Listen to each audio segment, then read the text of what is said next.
புதுச்சேரியை மோடியும் அமித்ஷாவும் புறக்கணிக்கின்றனர் என முன்னாள் முதல்வர் நாராயணசாமி குற்றம் சாட்டியுள்ளார். இதுகுறித்து அவர் விடுத்துள்ள செய்திக்குறிப்பில், பிற்படுத்தப்பட்டோர் சமுதாய பட்டியலை தயாரிக்கும் அதிகாரத்தை மாநில மற்றும் யூனியன் பிரதேசங்களுக்கு வழங்கியிருப்பது சிறந்த சீர்திருத்தமாக கருதுகிறார். மத்திய அரசை சாதிவாரி கணக்கெடுப்பை நடத்தி இடஒதுக்கீடு செய்ய வேண்டும். கடல் மீன்வள மசோதாவை மத்திய அரசு திரும்ப வேண்டும். இல்லாவிட்டால் மீனவர்கள் போராட்டம் மிகப்பெரிய அளவில் வெடிக்கும். புதுச்சேரியில் வீடு வீடாக சென்று கொரோனா தடுப்பூசி போட்டால் இலக்கை அடைந்திருக்க முடியும். மருத்துவ கல்வி சேர்க்கையில் அரசு பள்ளிகளில் படித்தோருக்கு 10% இடஒதுக்கீடு அளிக்கும் காங்கிரஸ் அரசின் முடிவை அப்பொழுதைய கவர்னர் கிரண்பேடி தடுத்து நிறுத்தினார். மத்திய சுகாதாரத்துறையும் ஒப்புதல் தரவில்லை. பிறகு நீதிமன்றம் சென்றும் அதை பரிசீலிக்கவில்லை. தற்பொழுது என்ஆர் காங்கிரஸ் பாஜக கூட்டணி அரசு 10% இடஒதுக்கீடு அளிக்க முயற்சிக்க வேண்டும். பட்ஜெட் கோப்பிற்கு மத்திய அரசு ஒப்புதல் தரவில்லை என முதல்வர் தெரிவித்துள்ளார். கடந்த காங்கிரஸ் ஆட்சியில் பட்ஜெட் ஒப்புதல் கோப்பினை ஒரு மாதம் மத்திய அரசு நிறுத்தி வைத்தது. அதே நிலைதான் தற்பொழுதைய முதல்வர் ரங்கசாமிக்கும் ஏற்பட்டுள்ளது. மத்திய அரசு புதுச்சேரியை வஞ்சிக்கிறது என தெரிவித்துள்ளார். மேலும் மாநில அந்தஸ்து பெறுவதற்காகவே பாஜகவுடன் கூட்டணி அமைப்பதாக கூறிய ரங்கசாமி தற்பொழுது மௌனம் காக்கிறார். தங்கள் ஆட்சியை புறக்கணித்த போன்றே தற்பொழுதைய ஆட்சியையும் மத்திய அரசு புறக்கணிக்கிறது. புதுச்சேரியை பிரதமர் மோடியும் உள்துறை அமைச்சர் அமித்ஷாவும் புறக்கணிக்கின்றனர். மின் விநியோகத்தை தனியார் மயமாக்கலை ஏற்க மாட்டோம் என தங்கள் ஆட்சியில் கூறினோம். மத்திய அரசு தற்பொழுது தனியார் மயமாக்கும் வேலையை துவக்கியுள்ளது. மின்துறை லாபமாக இயங்குகிறது. 25,000 கோடிக்கு மேற்பட்ட கட்டமைப்பு உள்ளது. எனவே மின்துறை தனியார் மயமாவதை மாநில அரசு தடுத்து நிறுத்த வேண்டும் எனவும் தெரிவித்துள்ளார்.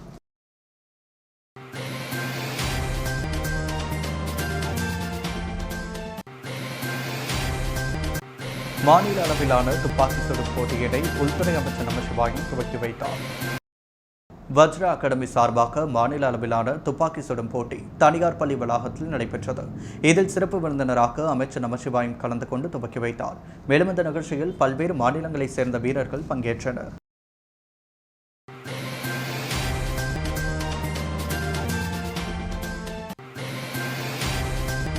சிறந்த காவல் நிலையங்களை தேர்வு செய்ய டிஐஜி மிலன் தும்ரே தலைமையிலான குழுவினர் புதுவை ஒதியஞ்சாலை காவல் நிலையத்தில் ஆய்வு மேற்கொண்டனர்.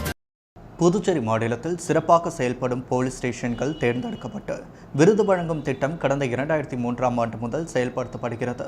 இந்த ஆண்டிற்கான விருதிற்கு வடக்கு, தெற்கு, ரூரல், காரைக்கால் பிராந்தியங்களிலிருந்து தலா 2 போலீஸ் ஸ்டேஷன்கள், மாகி, ஏனாமிலிருந்து தலா 1 போலீஸ் ஸ்டேஷன் பரிந்துரைக்கப்பட்டுள்ளது.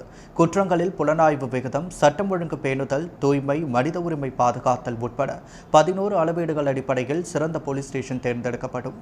இதற்காக டிஐஜி மிலன் தும்ரே தலைமையில் 5 சீனியர் எஸ்பிக்கள் கொண்ட கமிட்டி அமைக்கப்பட்டுள்ளது. இந்த கமிட்டியினர் பரிந்துரைக்கப்பட்ட போலீஸ் ஸ்டேஷன்களை பார்வையிட்டு மதிப்பீடு செய்து வருகின்றனர். நேற்று ஒதியஞ்சாலை, கிருமாம்பாக்கம், அரியாங்குப்பம் போலீஸ் ஸ்டேஷன்களில் ஆய்வு நடத்தினர்.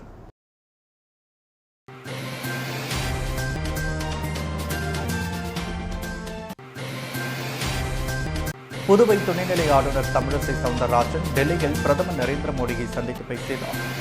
டெல்லி சென்ற புதுச்சேரி துணைநிலை ஆளுநர் தமிழிசை சவுந்தரராஜன் பிரதமர் மோடியை சந்தித்து பேசினார். இந்த சந்திப்பின் பொழுது தெலுங்கானா மற்றும் புதுச்சேரி மாநில வளர்ச்சிக்கான பல்வேறு கருத்துக்கள் குறித்து விவாதிக்கப்பட்டது. இரு மாநில வளர்ச்சிக்கும் மத்திய அரசு உதவ வேண்டும் என ஆளுநர் கோரிக்கை விடுத்தார். அதற்கு தெலுங்கானா மற்றும் புதுச்சேரி மாநில வளர்ச்சி திட்டங்கள் மற்றும் நலத்திட்டங்களுக்கு மத்திய அரசு அனைத்து வகையான ஒத்துழைப்பும் வழங்கும் என பிரதமர் உறுதியளித்தார். மேலும் தமிழ்நாடு, தெலுங்கானா மற்றும் புதுச்சேரி மாநில மக்களின் நலன் கருதி அக்கறையுடன் பிரதமர் விசாரித்தார். கொரோனா காலத்தில் மத்திய அரசு கொண்டு வந்த பல நல்ல திட்டங்களுக்கு, செய்த உதவிகளுக்கும் தற்பொழுது மத்திய அரசு கொண்டு வந்த பிற்படுத்தப்பட்டோர் சட்ட முன் வரவிருக்கும் துணைநிலை ஆளுநர் தமிழிசை நன்றியை தெரிவித்துக் கொண்டார். மேலும் பிரதமர் அளித்த ஊக்கத்திற்கும் வழிகாட்டுதலுக்கும் நன்றி தெரிவித்துக் கொண்டதாக இந்த சந்திப்பு குறித்து ஆளுநர் தமிழிசை மகிழ்ச்சி தெரிவித்துள்ளார்.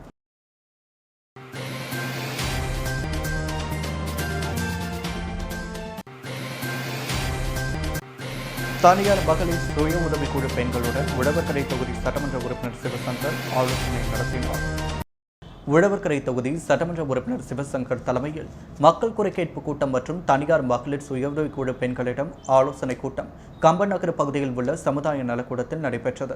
இதில் கம்பன் நகர் புதியதாக சமுதாய நலக்கூடம் அமைத்தல், தெருவிளக்கு அமைத்தல், மாணவர்களுக்கு வேலைவாய்ப்பு, ஜே நகர் பகுதிக்கு புதிய டிரான்ஸ்பார்மர் அமைத்தல், புதுநகர் சைடு வாய்க்கால் புதுப்பித்தல் உள்ளிட்ட பல்வேறு கோரிக்கைகளை தொகுதி சட்டமன்ற உறுப்பினர் சிவசங்கரிடம் கோரிக்கை வைத்தனர். பின்னர் ஆலோசனை கூட்டத்தில் பேசிய சட்டமன்ற உறுப்பினர் சிவசங்கர் இந்த அனைத்து பிரச்சனைகளுக்கும் உடனடியாக நடவடிக்கை எடுப்பதாக உறுதியளித்தார்.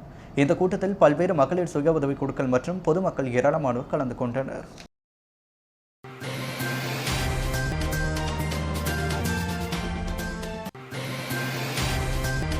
புதுச்சேரி மாவட்ட ஆட்சியர் அலுவலகத்தை முற்றுகையிட முயன்ற பெரியார் திராவிடர் விடுதலை கழகம் அலைகள் இயக்கத்தினரை போலீசார் கைது செய்தனர்.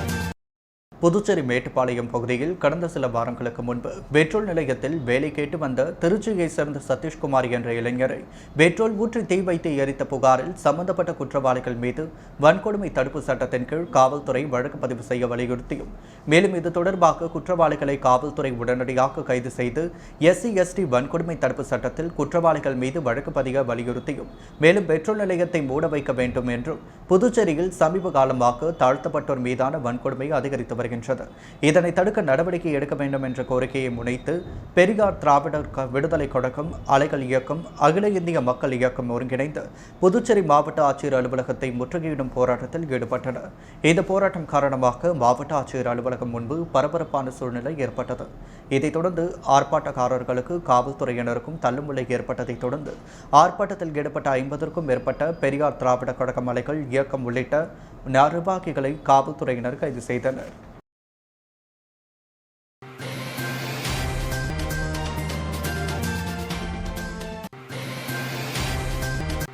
புதுவையில் இயலாதவர்களுக்கு இயன்றவர்களால் உதவக்கூடிய வகையில் அமைக்கப்பட்ட அன்பு சுவர் ஆடையகம் பராமரிப்பு என்று மக்களுக்கு எந்தவித பயனும் இல்லாத வகையில் காணப்படுவது வருந்தத்தக்கதாக உள்ளது. புதுச்சேரியில் வறுமையில் வாடும் கீழ்த்தட்டு மக்களுக்காகவும் அன்றாட தேவைகளை பூர்த்தி செய்து கொள்ள முடியாத இயலாத சூழ்நிலையில் வாழ்கின்ற மனிதர்களுக்கு உடுத்திக் கொள்ள ஆடை இல்லை என்பதை கருத்தில் கொண்டு அன்பு சுவர், கருணை சுவர் என்ற பெயரில் இயன்றவர்கள் இயன்றவரை இயலாதவர்களுக்கு கொடுத்து உதவும் நோக்கில் தங்களிடம் சேமித்து வைத்துள்ள ஆடைகளை மற்றவர்களுக்கு வழங்கும் விதமாகவும், நாம் தினமும் உண்ணும் உணவுகளில் மீதம் உள்ளவற்றை வீணாக்காமல் மற்றவர்களுக்கு அளிக்கும் வகையிலும் இந்த திட்டம் புதுச்சேரி நகராட்சியுடன் இணைந்து சில தன்னார்வ அமைப்புகள் மற்றும் மகளிர் நற்பணி மன்றத்தை சார்ந்தவர்கள் மக்களுக்கு உதவும் நோக்கில் இத்திட்டத்தை அமைத்தனர். ஆனால் அவை சரியான பராமரிப்பு இல்லாமல் மற்றவர்களுக்கு உதவாத நிலையில் ஆடைகள் அனைத்தும் கீழே விழுந்து தற்பொழுது புதுச்சேரியின் சுற்றுப்புற தூய்மையையும் அழகையும் பாழாக்கும் வகையில் காணப்படுகின்றது.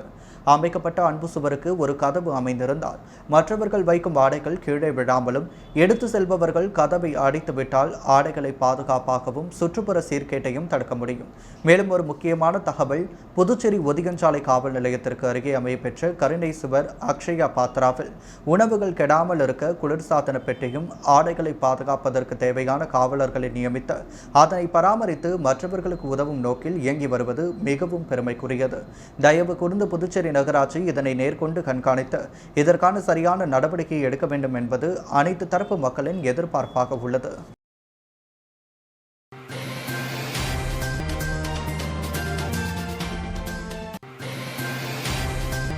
புதுச்சேரி ஏம்பலம் கரிக்கலாம்பாக்கம் சாலையில் தனிக்குப்பம் பகுதியில் மோட்டார் சைக்கிள் மீது லாரி மோதி என்ஜினியர் பலியானார். கருவடி குப்பத்தை சேர்ந்தவர் ஸ்ரீதரன் மெக்கானிக்கல் என்ஜினியர் படித்துவிட்டு வேலை தேடி வந்தார். நேற்று காலை ஏம்பலம் பகுதியில் உள்ள தனது நண்பரை பார்த்துவிட்டு வருவதாக வீட்டில் கூறிவிட்டு சென்றதாக கூறப்படுகிறது. இந்த நிலையில் ஏம்பலம் கரிக்கலாம்பாக்கம் சாலையில் தனிக்குப்பம் பகுதியில் மதியம் 2:30 மணியளவில் ஸ்ரீதரன் மோட்டார் சைக்கிளில் வந்தார். எதிரே கரிக்கலாம்பாக்கத்தில் உள்ள ஒரு தனியார் கம்பெனியிலிருந்து வந்த லாரி மோட்டார் சைக்கிள் மீது நேருக்கு நேராக மோதியது. இதில் தூக்கி வீசப்பட்டு படுகாயமடைந்த ஸ்ரீதரன் அதே இடத்தில் பரிதாபமாக உயிரிழந்தார்.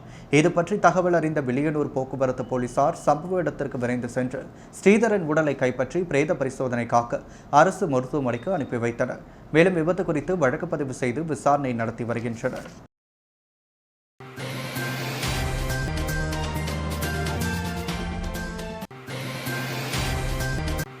ஆயுஷ்மான் பாரத் இலவச மருத்துவ காப்பீட்டு திட்டத்தில் பொதுமக்கள் சிரமமின்றி பதிவு செய்யும் வகையில் அவர்களது வீடுகளுக்கு சென்று பதிவு செய்யும் நடமாடும் வாகனத்தை முதல்வர் ரங்கசாமி கொடியசைத்து துவக்கி வைத்தார்.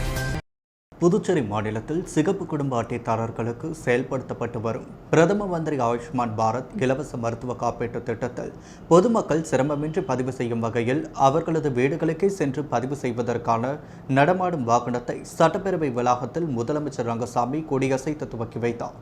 இந்த விழாவில் பொதுப்பணித்துறை அமைச்சர் லட்சுமி நாராயணன், போக்குவரத்து அமைச்சர் சந்திர பிரியங்கா, சுகாதாரத்துறை செயலர் அருண், சுகாதாரத்துறை இயக்குநர் ஸ்ரீராமுலு மற்றும் அதிகாரிகள் உட்பட பலர் கலந்து கொண்டனர்.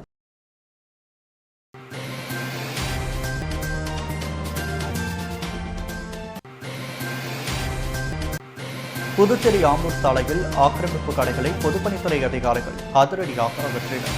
இதற்கு எதிர்ப்பு தெரிவித்து பொக்லைன் முன்பு படுத்து மறியலில் ஈடுபட்ட வியாபாரிகளை பெரிய கடை போலீசார் கைது செய்து அப்புறப்படுத்தியதால் பரபரப்பு ஏற்பட்டது. புதுச்சேரி ஆம்பூர் சாலையில் பொதுப்பணித்துறைக்கு சொந்தமான பெரிய வாய்க்காலை ஒட்டியுள்ள பகுதியில் 25க்கும் மேற்பட்ட பெட்டிக்கடைகள் சாலையோரம் ஆக்கிரமித்து வைக்கப்பட்டிருந்தது. இது தொடர்பாக பொதுப்பணித்துறைக்கு புகார் சென்ற நிலையில் ஸ்மார்ட் சிட்டி திட்ட பணிகளை கருத்தில் கொண்டு அவற்றை அப்புறப்படுத்த வியாபாரிகளுக்கு பலமுறை எச்சரிக்கை விடப்பட்டது. இருப்பினும் அவர்கள் கடைகளை அகற்றாத நிலையில் இன்று காலை பொக்லைன் மற்றும் லாரிகளுடன் அங்கு வந்த பொதுப்பணித்துறை உதவி பொறியாளர் ஏழுமலை, தாசில்தார் குமரன் தலைமையிலான குழுவினர் ஆக்கிரமிப்புகளை அதிரடியாக அகற்றும் பணியில் ஈடுபட்டனர். அங்கிருந்த செருப்பு கடை, பூக்கடை, இளநீர், டூ வீலர், மெக்கானிக் உள்ளிட்ட பல்வேறு கடைகளை அடுத்தடுத்து அகற்றினர். இதற்கு எதிர்ப்பு தெரிவித்த 10 பெண்கள் உட்பட 35க்கும் மேற்பட்ட வியாபாரிகள் ஆம்பூர் சாலையில் ஆக்கிரமிப்பை இடிக்க பயன்படுத்திய பொக்லைன் இயந்திரம் முன்பு சாலையில் படுத்து மறியலில் ஈடுபட்டனர். அப்பொழுது அதிகாரிகளுக்கு எதிராக கோஷமிட்டனர். இதனால் அங்கு பதற்றம் ஏற்பட்டது. இதையடுத்து கிழக்கு எஸ்பி ரக்ஷனா சிங் உத்தரவுக்கிணங்க அங்கு முன்னெச்சரிக்கையாக பாதுகாப்பு பணியில் ஈடுபட்டிருந்த பெரிய கடை இன்ஸ்பெக்டர் கண்ணன் தலைமையிலான 40க்கும் மேற்பட்ட போலீசார் அனைவரையும் வலுக்கட்டாயமாக கைது செய்து போலீஸ் வாகனத்தில் ஏற்றி கரிகுடனுக்கு கொண்டு சென்றனர். அப்பொழுது இரு தரப்புக்கும் லேசான தள்ளுமுள்ளை ஏற்பட்டது. அதன் பிறகு தொடர்ந்து ஆக்கிரமிப்புகளை அகற்றும் பணியில் பொதுப்பணித்துறையினர் ஈடுபட்டனர். எஸ்பி பட்டேல் சாலை, ஆம்பூர் சாலை சந்திப்பிலிருந்து துவங்கிய இப்பணியானது வைஷியால் வீதியை கடந்த நிலையில் அடுத்தடுத்து ஆக்கிரமிப்புகளில் கடைகள் இருந்தது. கடைகளை அகற்றி கடைகளில் இருந்த பொருட்களை வியாபாரிகளை அவசரமாக அப்புறப்படுத்தினர்.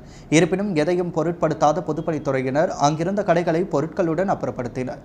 சுபையா சாலை, ஆம்பூர் சாலை சந்திப்பு வரையிலும் ஆக்கிரமிப்புகளை அகற்ற முடிவெடுத்துள்ளனர்.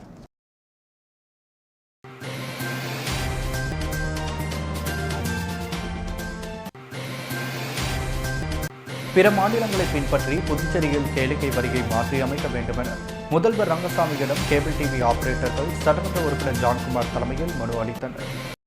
புதுச்சேரி நகராட்சிக்கு கேபிள் டிவி ஆபரேட்டர்கள் கோடிக்கணக்கில் வரி பாக்கி வைத்துள்ளனர். பலமுறை எச்சரிக்கை கொடுத்தும் கேளிக்கை வரியை கட்டவில்லை. வரி பாக்கி வைத்துள்ள ஆபரேட்டர்களின் கேபிள் டிவி இணைப்புகளை துண்டிக்கும் நடவடிக்கையில் நகராட்சி நிர்வாகம் இறங்கியுள்ளது. இந்த நிலையில் கேபிள் டிவி ஆபரேட்டர்கள் சட்டமன்ற உறுப்பினர் ஜான்குமார் தலைமையில் நேற்று சட்டசபையில் முதல்வர் ரங்கசாமியை சந்தித்து மனு அளித்தனர். அந்த மனுவில் கேபிள் டிவி ஆபரேட்டர்கள் தாங்கள் வாங்கும் சந்தா தொகையில் 10% கேளிக்கை வரியாக கட்ட வேண்டும். இந்த தொகையை சந்தாதாரர்களிடம் வசூல் கூடாது என புதுச்சேரி நகராட்சி கூறியது.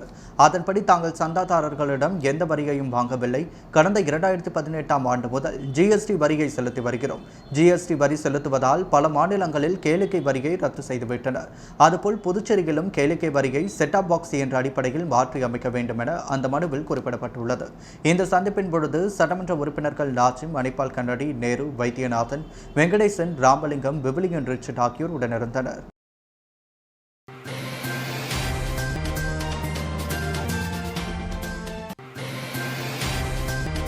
புதுச்சேரிக்கு தனியாக பணியாளர் தேர்வாணையம் தர முடியாது என வைத்திலிங்கம் எம்பி கேள்விக்கு மத்திய அரசு பதில் அளித்துள்ளது. இதுகுறித்து புதுவை எம்பி வைத்திலிங்கம் எடுத்துள்ள அறிக்கையில், புதுச்சேரிக்கு என்று தனியாக பணியாளர் தேர்வு ஆணையம் அமைக்க வேண்டும் என்பது மக்களின் எதிர்பார்ப்பாக உள்ளது.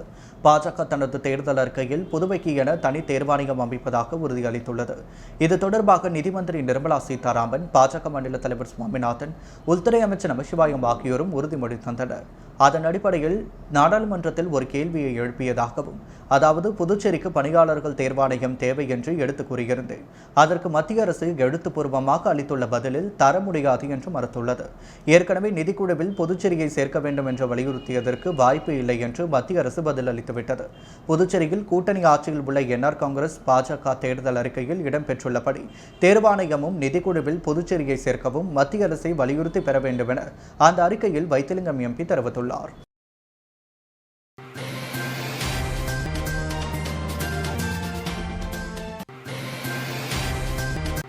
அரசுமுறை பயணமாக டெல்லி சென்றுள்ள துணைநிலை ஆளுநர் தமிழிசை சவுந்தரராஜன் மத்திய உள்துறை அமைச்சர் அமித்ஷாவை மரியாதை நிமித்தமாக சந்தித்து பேசினார். இதுகுறித்து கவர்னர் அலுவலகம் வெளியிட்டுள்ள செய்திக்குறிப்பில், அரசுமுறை பயணமாக டெல்லி சென்றுள்ள புதுச்சேரி கவர்னர் தமிழிசை நேற்று மத்திய உள்துறை அமைச்சர் அமித்ஷாவை அவரது இல்லத்தில் சந்தித்து பேசினார். புதுச்சேரி மாநில வளர்ச்சிக்கான பல்வேறு விஷயங்கள் குறித்து ஆலோசனை நடத்தினார். புதுச்சேரியின் வளர்ச்சிக்கு மத்திய அரசு அனைத்து வகையிலும் உறுதுணையாக செயல்படும் என உள்துறை அமைச்சர் உறுதியளித்துள்ளார். இவ்வாறு அந்த செய்திக்குறிப்பில் கூறப்பட்டுள்ளது. புதுச்சேரி கவர்னர் தமிழிசை அரசுமுறை பயணமாக டெல்லியில் உள்ள தெலுங்கானா பவனில் தங்கியுள்ளார். சமீபத்தில் மத்திய இணையமைச்சராக பொறுப்பேற்ற முருகன் மரியாதை நிமித்தமாக கவர்னர் தமிழிசையை சந்தித்து பேசினார்.